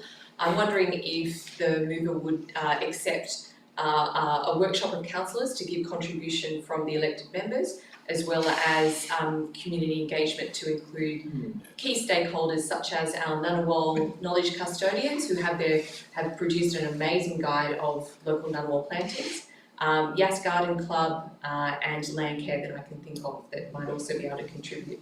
Noting that the Yass Landcare are currently doing their own research on producing hardy, climate forward paddock tube stock for our local market. They're producing thousands of these plants, and they've done some really great research on what our climate will look like in the future and what they should be growing plants and trees for. Just with respect, Madam Mayor, I think Yass Landcare, which I'm involved with in a range of ways, is doing a fabulous job, but their focus does mainly look at environmental areas and paddocks and farms. We really do need some expertise from the community around trees in urban areas. It is quite a different situation planting trees in urban areas than putting in tube stock. So I applaud the idea of including a range of groups, but we really do need some thought about amenity, how these things affect services, so that we don't end up with trees under power lines, which is overhead issues, but also below the ground issues. So I think I would very much like to include the community in this, and I'm happy for the motion to be amended, but let's just leave it as a bit more specific expertise to come up with some of our policy ideas. Through you, Madam Mayor, can I just ask a few questions? In regards to, and this is to you, Councillor Flannery, when you've said that in the current term of council, I feel that that's maybe too long. Like that could leave us right up until the end of our term to be getting this. So, I mean, I don't know if you would be wanting to say within the next 12 months or just something, tighten that up a little bit. And this is a question to the CEO. I'm not entirely sure in terms of we have agreed to create the tree management strategy. I'm not sure what that involves, what process that involves. I would imagine that it would involve, having an external qualified person come on board to collaborate with council in regards to creating the tree management strategy, and then also working with people like Councillor Flannery, who has all the expertise, and members of the community that could also weigh in. And then I would imagine that the tree management strategy would go out on public exhibition as a draft, and then the community could also weigh in on if they are agreeable to that. The dot points that Councillor Flannery has put in there, I'm a registered dental practitioner, so I could tell you a lot about teeth, but I don't know a lot about trees, and so I'm not quite sure exactly what those points all mean. So I'm not sure if you're expecting that will go straight into a tree management strategy and be adopted, or it would just go in as a part of the draft on exhibition for people to weigh into. So sorry, that was quite a lot of questions and flip-flopping around, but that was just where my head was going. So if I could try and capture the sentiment in what you're asking is, haven't we already agreed to fund and create the tree management policy? Yes, yeah. Okay, and is the policy, like, would the strategy flow from the policy? In the operational plan, I think it says develop a tree management strategy. Absolutely, we can develop a policy that has a strategy that accompanies it. In my mind, it's absolutely done by a consultant that would do large-scale community engagement with stakeholders, council, community, as built into that, and that will be part of the scope. What we could do, if councillors so wish, is we could bring back the scope that we are using to engage the consultant and make sure that that the councillors are happy with I suppose that everything is included within that scope that then formulates those documents. So Councillor Flannery, if I could just assist you, noting that we've already committed and funded the tree management strategy, would you like to amend your motion that the Yass Valley Council resolves to advise the consultant procured to do the tree management strategy that they consider the following priorities? Or that the tree management strategy includes those. Yeah, I think the tree, I think the tree management strategy includes the following. Yeah, okay. Yes, okay. And just responding to Councillor Butler's comments about what they all mean, the points about removing trees near the Yass Gorge is council owns land, community land, where we have a lovely walkway along the gorge, and that's great. We also own land below the high school. Now, everyone goes past that land near the high school, and I do that, most mornings of the week, and 98 to 180% of the species in there are invasive weeds, some of them declared invasive weeds, and no one seems to notice. And I just really wonder why we haven't challenged ourselves to start thinking about why do we clap our hands and say, thanks community groups, pull out these things when we as a council do nothing to stop the weed source. And so I would really like our tree management strategy to focus on the things that we can do as a council to try to think more broadly about trees, not just one tree under a power line, but to think about how our town should look and how we should try to integrate different activities for one to help the other. So that's where I was going with those points. So more than happy for the scope to be amended, as long as it does include all our towns, not just Yass, because our we've had arguments in Bynalong about the bunya pines. They'll continue. We really need to think about our trees. They are very important to our community and our town, the way our towns look. Thank you, Councillor Flannery. Do we have any further comments from councillors? Yes, I just see there, I was just talking to Adrian about it. Removal of exotic invasive trees on public land. Those white poplars around the river. So I just looked those up and they're invasive. So would that include taking them out? I think that would be open to a range of discussions. I wouldn't just say that we go ahead and remove those, but is it trees and shrubs, privet of shrubs, are they a tree? There's a whole lot of things to unpack there. So So I don't know if we want to get bogged down in that detail now, but I think that the scope should include consideration, and then we put it to the community for the test.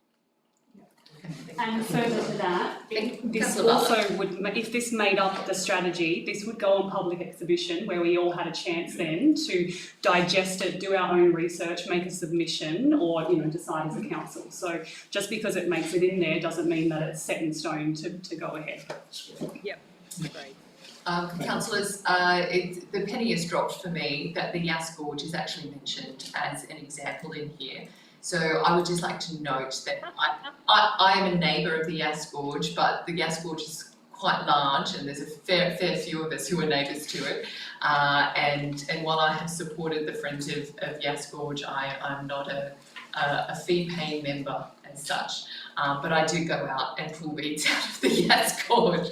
So councillors, I consider it not a pecuniary and an insignificant concern, so I will stay in the room for the vote.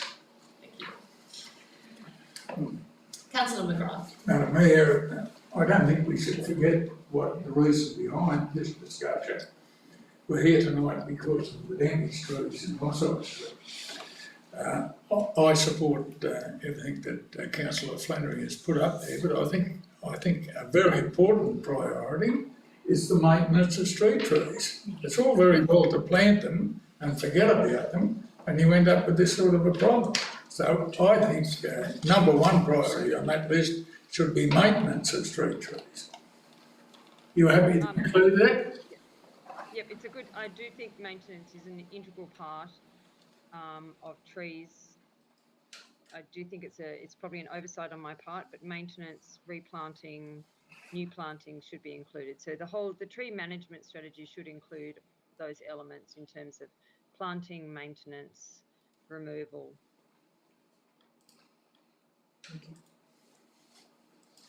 Okay, thank you, councillors. Noting the strain of thought that Councillor McGrath is heading down, is this something that we want to also include stakeholder engagement with power companies in terms of? I don't think you can include stakeholder engagement on maintenance. Like it's a bit like asking Councillor Butler to, as a dentist, what maintenance, if the community would be happy to do, or if the patient would be happy to discuss the maintenance, like you are, but maintenance is a technical thing. So I don't think that the community would necessarily have the expertise to look at what maintenance trees do. The quality of it is set by Australian standards. The reason why I'm raising that is that we are not the authority that can actually maintain trees which are under power lines, and there's a lot of trees which are under power lines. So if we're going to change the way power companies, But they do need to prune to Australian standards, and have we monitored the quality of their standards? The quality, because that's what I often find is not the case, that they have made judgments about it. Thank you, Councillor Flannery. I won't persist with the amendment.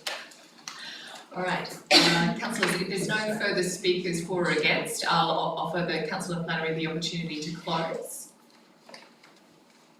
I thank you all for the discussion, and I really think it's a very valuable one for the community, that we are seen to be open, inclusive, and really we've put money aside for a tree management strategy, and that this motion will look at those three elements, which is planting, maintenance, and removal across our whole region or our shire.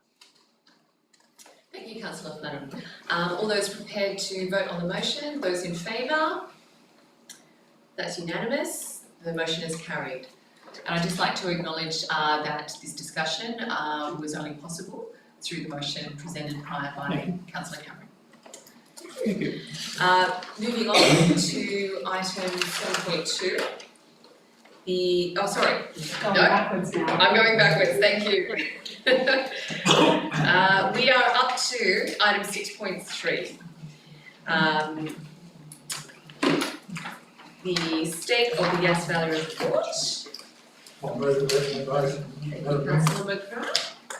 I think that is only fitting. And seconded by councillor Burgess. Councillor McGrath, would you like to speak to your motion? Councillor Burgess? I'll just give the CEO an opportunity to. Thank you, Madam Mayor, and through you, Madam Mayor, I think it's well worth noting that this State of the Yass Valley is a what we used to call the end of term report, and it reflects the work that's been done by the previous council, which I think was 2 years, 9 months, given that it was a bit of an odd term. And I would also congratulate the then councillors on all their achievements, but also council staff on delivering such wonderful outcomes for the community over that time. And I believe that report highlights some really good work that's been done by councillors and council over the term of that period. So well done. Thank you.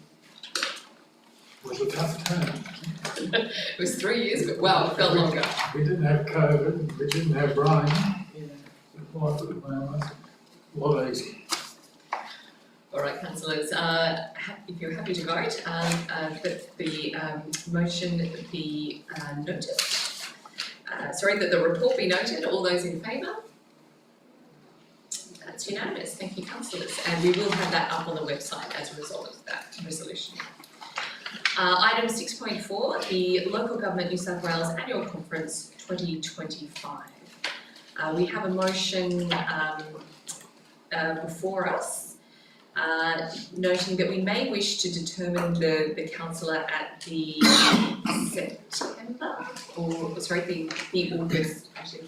the August meeting as we get closer to the date, because I have a little bit of investigation to do to see which councillors may be up for some significant acknowledgement of their service. We can ask Seth to put his hat in the ring right now, though, if you prefer. All right. Councillors, so I just might note that we will accept the recommendation with the councillor to be determined at the August meeting, if you're in agreement. Or would you prefer to nominate now?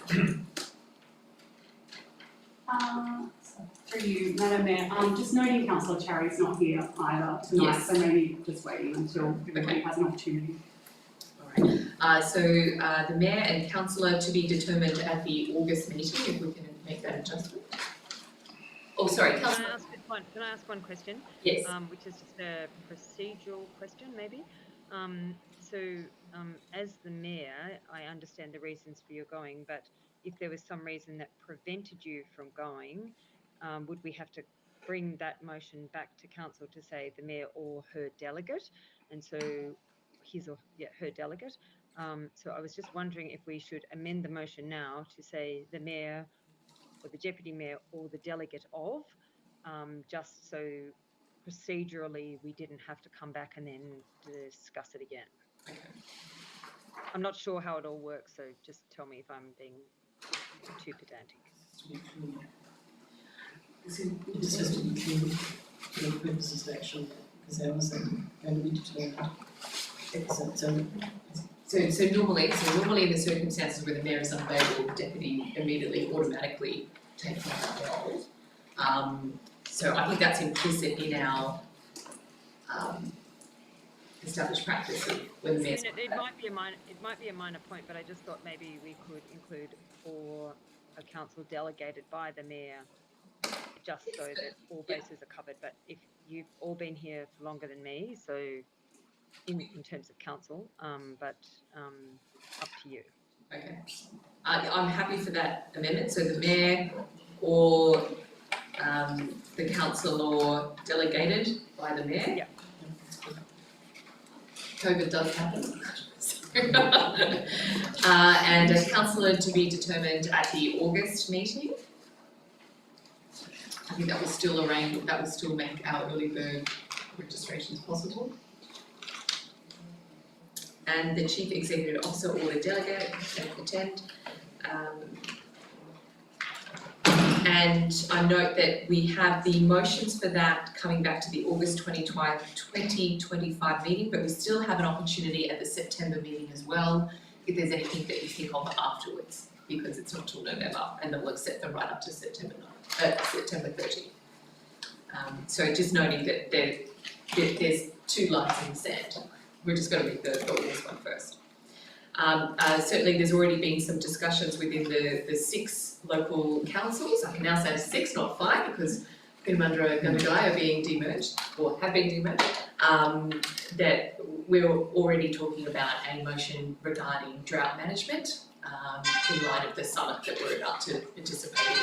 And councillors, I just want to quickly say that you're all welcome to jump online for that or join me at the foyer room to participate in that drought summit coming up. So councillors, we have a motion before us for the New South Wales annual conference. Can I just check who moved? Who moved that? I think anyone's made Oh, I haven't moved it, we've just been chatting, Oh, sorry. really? So moved, councillor Cameron and councillor McGrath.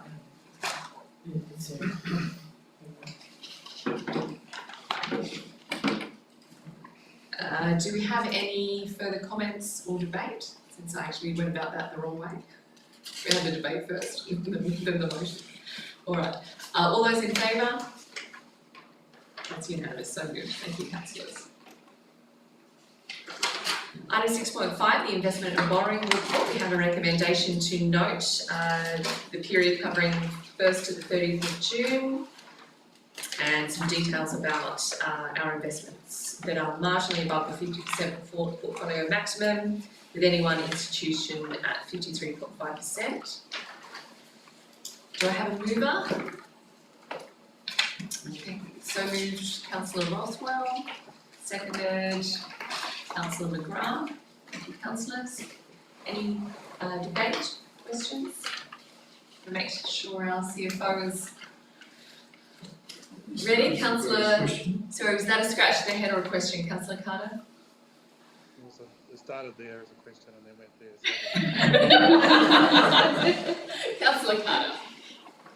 apologise for the human frailties of an itch. So I have 2 questions, I suppose. First of all, I understand that there is a review at some stage to take place of our investment policy, but the fact that we sit at, we're able to report, and there are some reasons why there are these kind of rules in place around exceeding above particular thresholds with a single entity, and the risk that potentially provides to us. Can you explain, please, through you, Madam Mayor, to the Chief Financial Officer, why this has happened? Because the point of these protocols is to sort of prevent this from happening. And so even if it's by accident, that's worrying. So could we get an explanation, first of all, as to why this has taken place? Through you, Madam Mayor. Thank you, Councillor Carter. So I suppose the first point is in our investment policy. So it's our policy where we have that rule in place where, with one institution, and it's the A1 plus investment category, we marginally went over the 50%. So from my research, we haven't breached any other legislation. It's our own policy. We do monitor that, and we're getting better at doing that. But our issue being that with NAB we have a number of our term deposits with that investment, but our normal working account, it sort of goes up and down.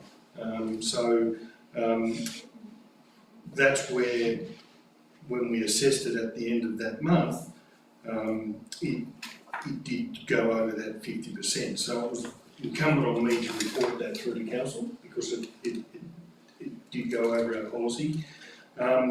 We are reviewing that investment mix, so where there's that 9.5 million in our working account, and now that we've actually got mechanisms in place where we can draw down from the Westpac loan, and we're starting to do that, we can actually move some money out of that working account into some longer term investments.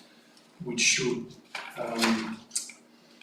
prevent us or minimise the risk of that happening again. So it just snuck up on us because of the balance of that working account, and we've got a number of investments in that, which I do want to address. We do have on our work program to review our investment policy, and we actually have to do that every year. So what I noted is we had a review date, which was like a couple of years' time. But if you look at the OLG guidelines, you need to review that policy once a year, which we will do. And then that strategy piece, we just need to put that into our work program, noting we're balancing all of the other priorities. So it narrowly went above, and it was incumbent on me to report that. And my aim going forward is to minimise that going forward. Because as you're right, Councillor Carter, those protocols and those settings are put in place for a reason, to protect us. And I think it goes back to, remember when Councillor's got caught with some, you would remember, Tanya? Yeah, so the councillors got caught with their investments or having all their eggs in one basket a few years back, hence why these protocols have been put in place. So I hope that answered your query, Councillor. Yeah, thank you. I mean, I recognise that. I just think we need to be cognizant of that. Sorry, my light has just turned off. Which might not to do with human frailties. The second question I had though was, could you just give the Chamber an explanation as to why there isn't a monthly financial report this time? I've had a number of people raise questions about that, so it'd be just good to get a sense of why that's not in front of us. So our normal financial report? Correct. Yeah, so, and I think the CEO did email councillors. So, as we're at the end of the financial year, and we're in the process of finalising our statutory financial statements, which at that point there are a number of assessments and adjustments we make to the financial statements as we start to prepare the statutory reports, which are in an early draft form. I felt that if I had provided a preliminary result, and then when we present the statements to be adopted by council, a lot of numbers will change. So the preliminary numbers, which would have been the numbers at a point in time, but then they would have changed, and then a lot of explanation and confusion may have come from that. And also this is my first time in local government, in my federal government experience and state government, we've generally delayed that June, the end of June report until we finalise the statement. So that's been the established practice that I've followed, but really it was giving a preliminary set of numbers that will most likely change when we do the final set. So that's the reason why, and I did discuss that with the CEO, who then provided the commentary about that. Thank you kindly for the answer. That's helpful. But I mean, and I recognise we did receive an email, but of course that doesn't go to the broader community. So just trying to address their concerns for taking time to respond to that question. Thank you.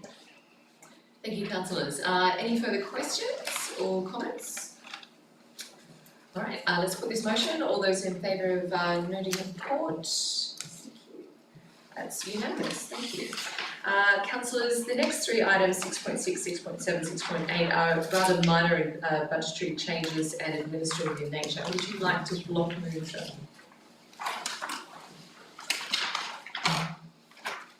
Yeah, okay. Councillor, do I have a mover and seconder to block move? Councillor Flannery? I'm just saying I'm agreeing. I'm Oh. agreeing. I'm happy to bring them together. Okay, thank you, Councillor Flannery. And seconded, Councillor Carter. Thank you, councillors. All those in in favour of those items being moved as a block? That's unanimous, thank you councillors.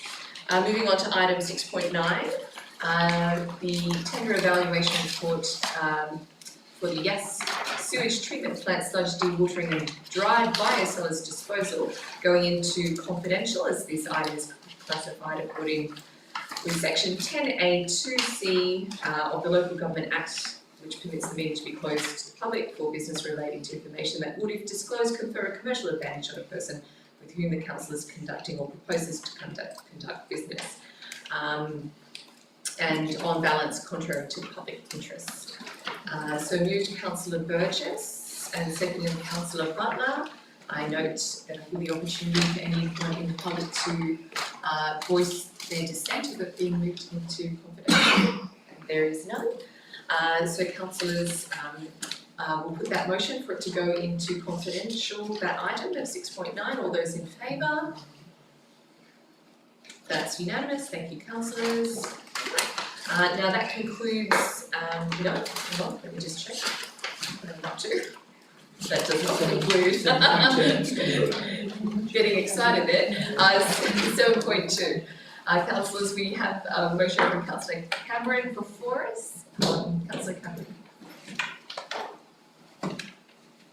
Just reading it through, that all planning and work on stage 2 of the Crago Mill precinct cease until the stage 2 review, including all plans and construction costs for possible options within stage 2, together with consequent loan repayments for each option, is presented to a council meeting for decision. Is there a seconder for that motion? Councillors, I will ask a question of the CEO, which may assist you or not of securing a seconder. What would be the implications of stopping the planning segment? Can't ask a question to secure a segment. That's okay, thank you. Sorry, we can't debate or ask questions unless we have a seconder for that motion. Councillors, that... Well, you don't have to. Okay, all right, councillors, that motion lapses as a result of not securing a seconder. Thank you. For nothing. I had to get that in. Okay. Councillors, moving on to item 8.1, the Local Heritage Grants Programme payments. This is a question from Councillor Cameron, which has a response and graph included. Do you have any motion to flow from that, Councillor Cameron? No, I don't. I have been contacted by a couple of the people concerned and they're very pleased. Thank you, Councillor Cameron. Item 8.2, the Integrated Planning and Reporting Climate Change Action Plan question. I note that there is a response provided. Fine. Okay.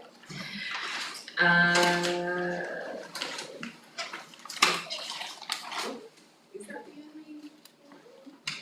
Yes, thank you. Item 9.1, the minutes of the Canberra Region Joint Organisation held on the 7th of March 2025. I have a mover. Thank you, Councillor Rothwell. I'll second that since I was there. All those in favour? Thank you, councillors. Item 9.2, the minutes of the National General Assembly Conference 2025. So, Councillor Butler. And I'll second that one too. Yes, Oh, sorry. You can second that, Councillor Butler. I went to trouble with myself. All right, councillors, is there any debate, comments? Put that to the vote, all those in favour? So moved unanimously. Item 9.3, the minutes of the Local Emergency Management Committee, held on the 13th of February 2025. Do I have a mover? So moved Councillor Rothwell. Seconded Councillor Burgess. Thank you, Councillor Burgess. Any debate? I'll put that to the vote. All those in favour? It's unanimously carried. Thank you. Okay. Item 9.4, the minutes of the rescue committee held on Thursday the 20th of February. We have a recommendation, minutes be noted. Thank you, councillor Rothwell and Burgess. Any debate? Put the motion, all those in favour, so moved. Councillors, we now come up to our confidential section, so I will ask someone to move us into confidential. So move councillor Rothwell and McGrath. I note that there's no one here to object to the item being put into confidential. We will now end, first we have to vote for that to go into, do we vote? Sorry, we did vote, thank you, I'm moving too fast for myself. We'll end our live stream here and return with the results of our confidential items right after that session. Thank you for watching.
wait, because it's not actually in the recommendation.